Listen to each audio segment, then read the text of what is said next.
Welcome, this is Real People, Real Matters. I am Diana Tulchinsky. My first guest, I'm interviewing Maureen Zwier, a digital artist. Hi. Welcome. Thank you. Did you experience, just like the town of Glenview and the natural resources, and having galleries and open jury at the art in the Glen? How did you like those people? I loved the art at the Glen. I liked the people. The patrons were very engaging. They like art. They appreciate art. They had a lot of questions. They seemed to like my mandalas. I had a really good experience there. Maureen, please tell me the meaning of mandala to you and like the spirit and the faith behind that.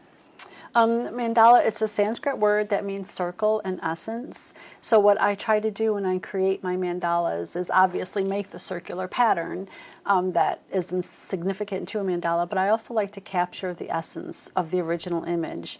I take a photograph and I do a lot of digital manipulation to it, usually about 6 to 10 hours, but I don't change anything from the photograph. I keep all the original colors and I try and create the essence of the original image so that that is still there, but what you're seeing is maybe an abstract view of the original image. Please tell me like the instructions of how you made this piece, like the reds and the greens, and is it just layers in Photoshop, or how design that? It is just layers. For 2016, I wanted to have a theme and kind of explore some nature images as far as caterpillars and butterflies and their host plants. So this original image was a woolly bear caterpillar, which is from the Midwest.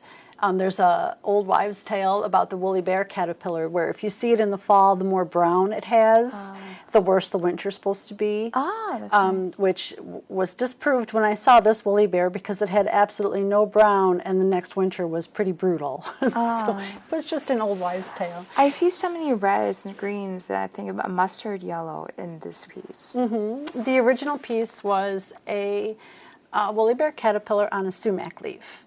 So I wanted to, with this mandala, I wanted to explore the theme of metamorphosis, which is obviously a caterpillar into a butterfly.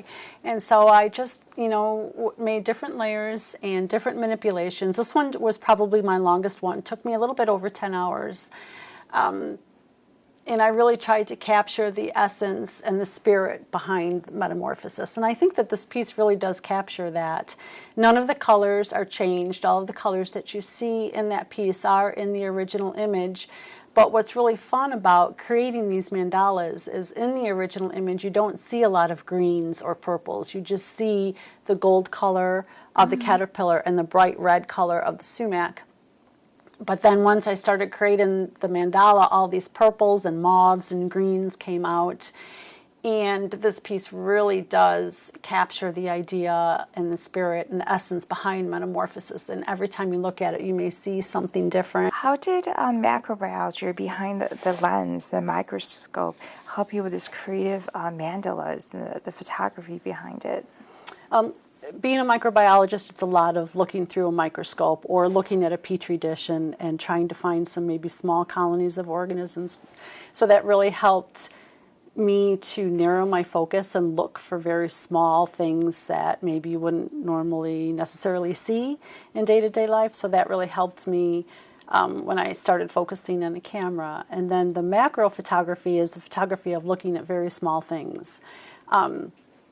And being in microbiology and looking through the microscope and looking for small microorganisms, bacteria and stuff, really helped me when I decided to go into macro photography, because then you maybe would be able to capture things and share images with people that of small things in nature that, or different colors and shapes and stuff that maybe people don't necessarily notice in their day-to-day life.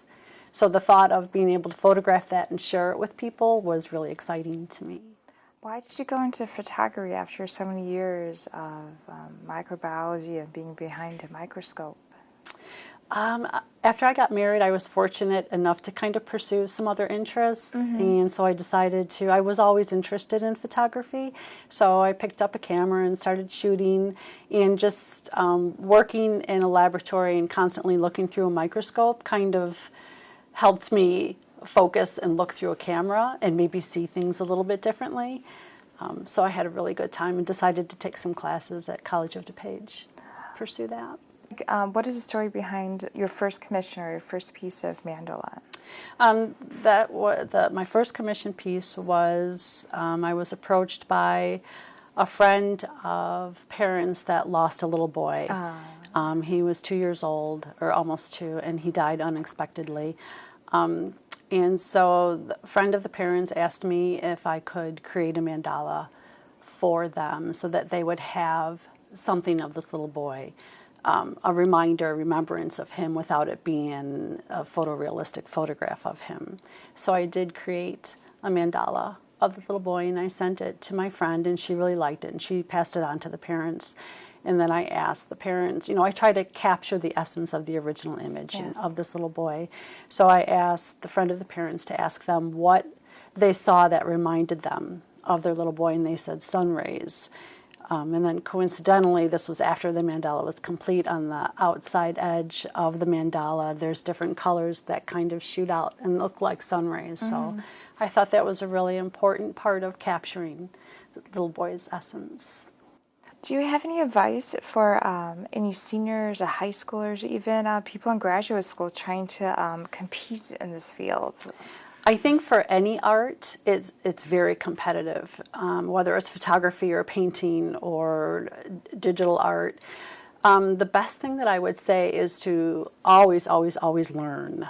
Never feel like you can never stop learning, and find a uniqueness and a flair and make that your own and develop that and keep working at it. Never be afraid to experiment and just to keep pushing yourself to be unique, and then brand yourself with that uniqueness.